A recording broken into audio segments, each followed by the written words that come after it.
North Africa, February 1941. The sun scorched the endless sands, and the wind carried whispers of a war that had not yet reached its full fury.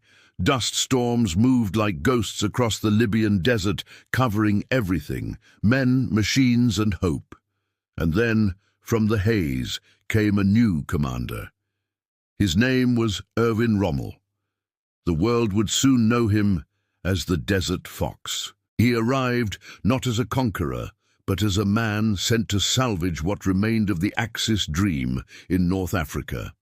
The British had crushed the Italian army and were advancing rapidly toward Tripoli. Hitler's attention was on Europe, but Rommel looked south, to the sand, and saw opportunity. He was given command of the newly formed Africa Corps, a small force, lightly equipped, unprepared for the desert's brutality. But Rommel didn't see weakness. He saw speed. He saw surprise.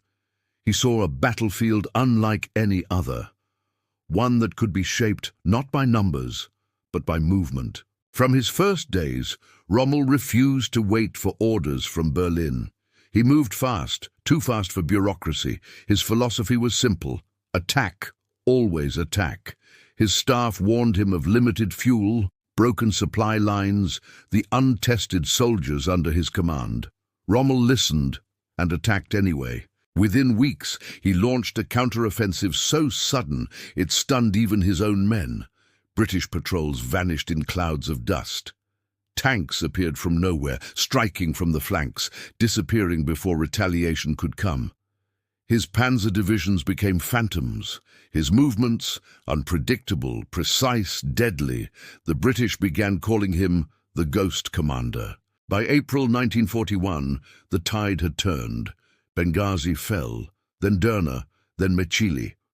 The British, who had once seemed unstoppable, were retreating, confused, hunted. Rommel's troops advanced 500 miles in weeks, a feat no one thought possible in the endless desert. Every battle was a performance. Rommel choreographed chaos. He attacked at dawn, at dusk, through sandstorms. He used the terrain like a weapon, luring the enemy into traps, striking from where no one expected. He turned mirages into tactics. He would disappear over the horizon, then reappear behind enemy lines, cutting supply convoys, isolating units, forcing retreats. But it wasn't just strategy. It was presence. Rommel was everywhere, leading charges, climbing tanks, inspecting front lines under fire. His soldiers called him the boss who never hides. The Allies called him the devil in goggles. He read the desert like a book. He could sense where the enemy would move before they did. He knew the wind, the dunes, the shifting sand. To Rommel, the desert wasn't an obstacle. It was his ally. By May, he had surrounded the British at Tobruk. The fortress city became the center of the Desert War, a symbol of defiance and obsession. Rommel's siege lasted months. He bombarded, maneuvered, attacked again and again. He could almost taste victory. But Tobruk refused to fall. Still, the legend was born. Newspapers in Germany called him the Lion of the Desert. British officers, even as they planned his defeat, spoke of his brilliance. To them, he wasn't just an enemy. He was an enigma, a man who fought with honor in a war that had forgotten the word. His tactics became stories told in whispers, ambushes that came out of the sand, tanks that struck and vanished, illusions that broke entire brigades. Soldiers began to fear the sound of engines at dawn, the rising cloud of dust on the horizon. Rommel didn't just fight in the desert, he became part of it. The heat, the dust, the mirage, all bent to his will. He could turn retreat into bait, weakness into trap, and uncertainty into fear. His map was the horizon, his compass, instinct. By the end of 1941, the British command understood that they were not fighting a man, they were fighting a phenomenon. In Berlin, his fame exploded. Propaganda turned him into a hero, the perfect German general. Clean, courageous, unstoppable. But what they didn't understand was that Rommel didn't fight for ideology. He fought for mastery, for movement, for the art of war itself. In the desert he was free, free from politics, free from the rigid hierarchy of Europe. The only law was survival, and in that law he reigned supreme. But every legend has a price. His ambition stretched supply lines to breaking.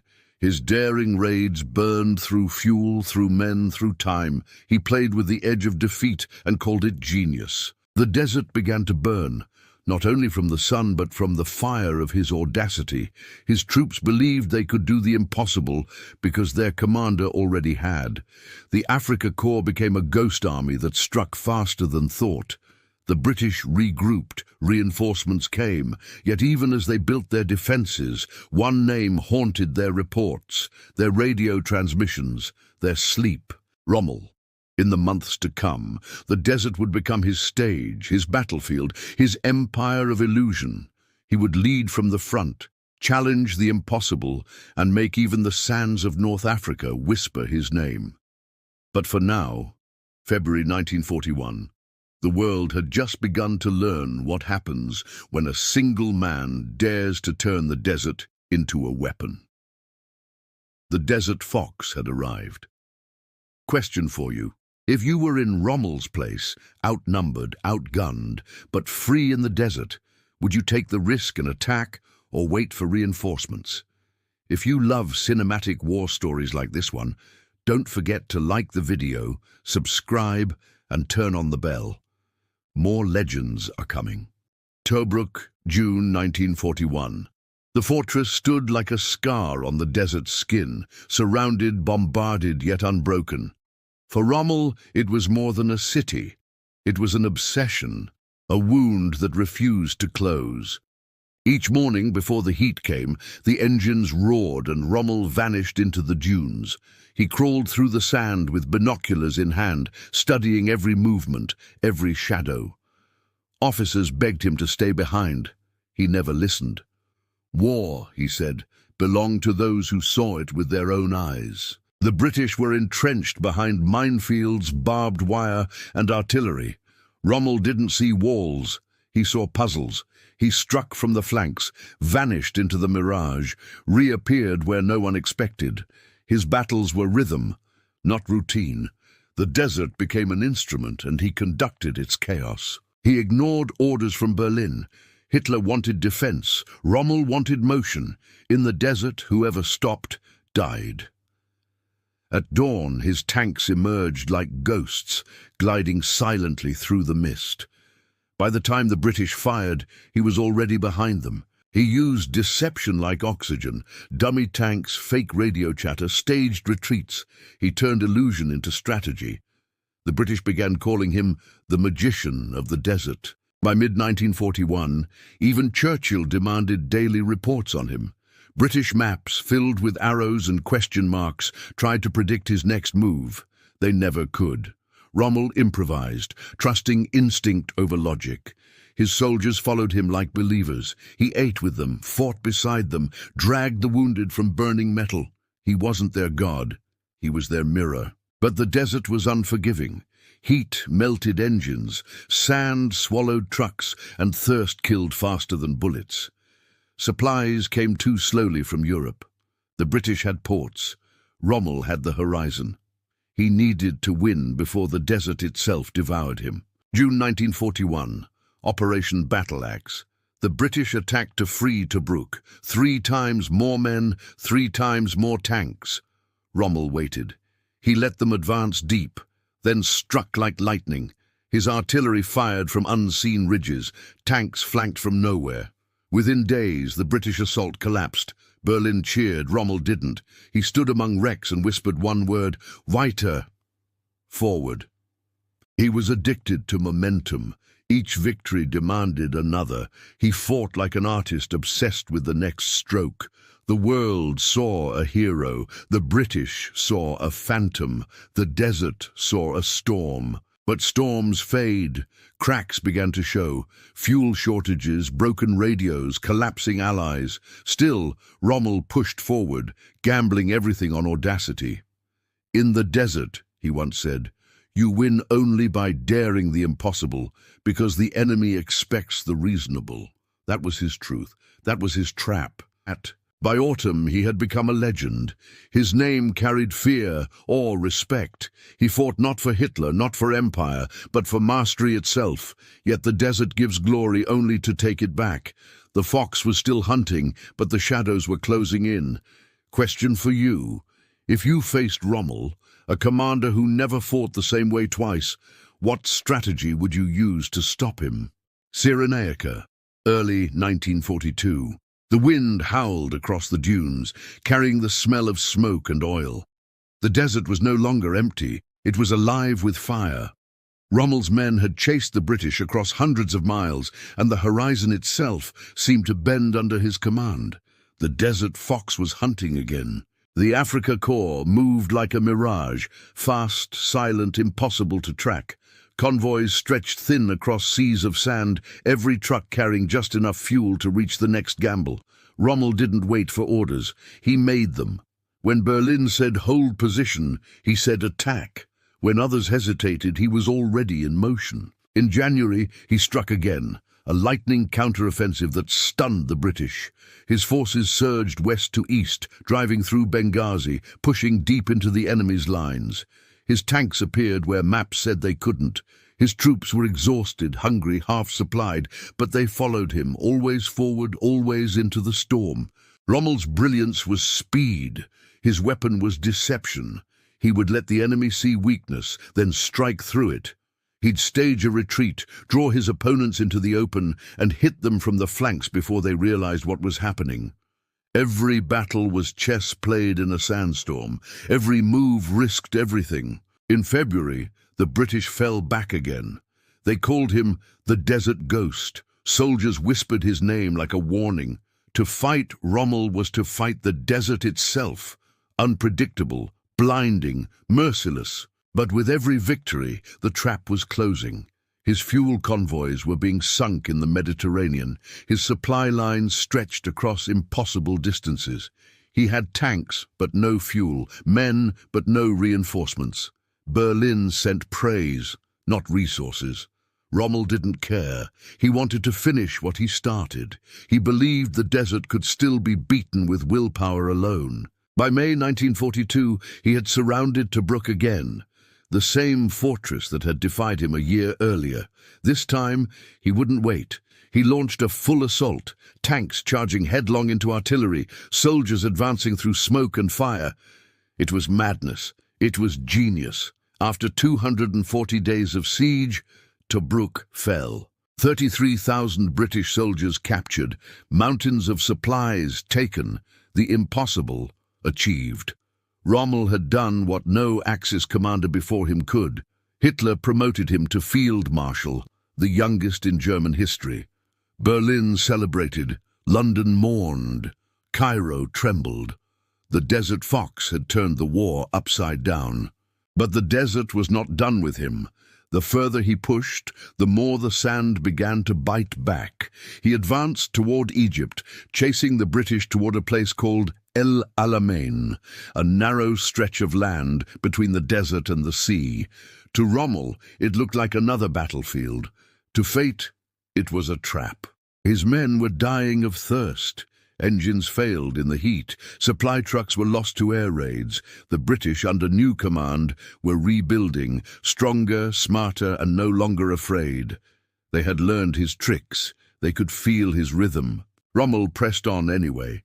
He attacked by night, using the stars as his map. He gambled everything on speed, again, but this time the enemy didn't break. The British held their ground. The air filled with thunder. Artillery pounded his lines. The sand itself exploded around him. For the first time, Rommel was not the hunter. He was the hunted. El Alamein became the desert's revenge. Still, he refused to retreat. His men begged him. His officers argued. He shouted over the radio, "We fight where we stand." But behind the fury was fatigue, the exhaustion of a man who had outsmarted the world, and now had nothing left to outsmart but destiny itself. The tide had turned. His tanks were burning, his men collapsing, his supplies gone. The miracle of Tobruk had become a memory. He pulled back at last, not in defeat, but in survival. The desert swallowed the tracks of his retreat as if erasing the legend it had helped create. And yet, even as his forces fell back toward Libya, his name still carried the weight of awe. The British respected him, his enemies saluted his tactics. The world admired his courage, but Rommel knew what they didn't. The desert had no loyalty. It gives victory to test pride, it takes it away to reveal truth. The desert fox had learned that lesson the hard way. Question for you. Do you think Rommel's downfall began with his lack of fuel, or with his refusal to ever stop fighting? If you're enjoying this cinematic journey through Legends of the Battlefield, don't forget to like the video, subscribe, and turn on the bell. The next chapter of Rommel's story is coming soon. El Alamein, October 1942. The night was silent, except for the distant thunder of artillery. Rommel stood on a ridge, the wind whipping his coat, staring at the faint horizon. Beyond that line lay Egypt and the Suez Canal. Victory had never been so close, or so far. His army was running on fumes. The Afrika Korps was exhausted, broken by months of heat, hunger, and the endless desert. Half their tanks stood still for lack of fuel. Ammunition was rationed like gold. The supply lines from Europe were collapsing under British air raids, yet Berlin demanded another miracle. Rommel had given everything, every strategy, every ounce of courage, every drop of endurance. The British, now led by General Montgomery, had studied him. Every move, every deception, every habit. This time, they would not fall for his tricks. On the night of October 23rd, the desert exploded. Operation Lightfoot, the British counteroffensive, began with 1,000 guns firing at once. The horizon lit up like dawn. Sand turned to flame. The earth shook beneath the bombardment.